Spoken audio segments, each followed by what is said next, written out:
Bağ toyunu devam ettirelim. Dinleyen Lezzet Hanım, Dinç Hanım.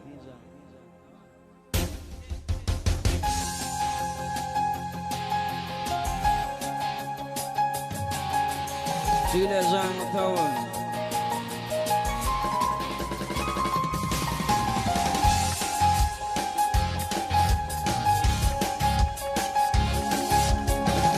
Bayram Can dinleyeceğim.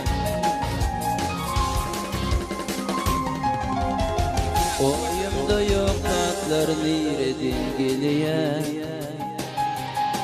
Facerla başımın kirgüller toluyor. Adamlar doğuluyor, yaşayar ölüyor. Yaşayış şimdi, yaşayış şimdi, yalan görünüyor. Yaşarken bu adamın bir kan, öpücük yalalarından bir kan. Düşmektir tovadan judan bir kan.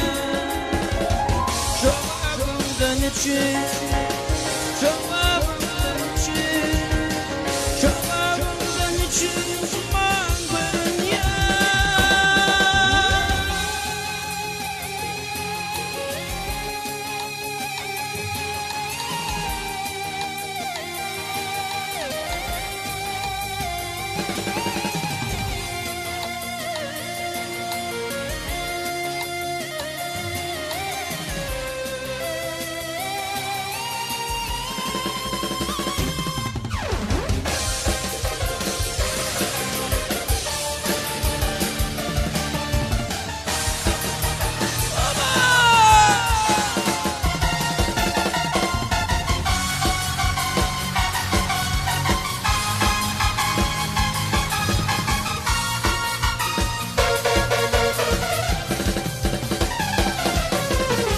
Ömrümü bir çakın, yıllarım yalı.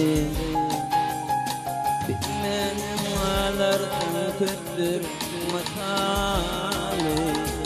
Umut var doğdun adamın hali. Akbalat vücudan, akbalat vücudan şaman görünüyor.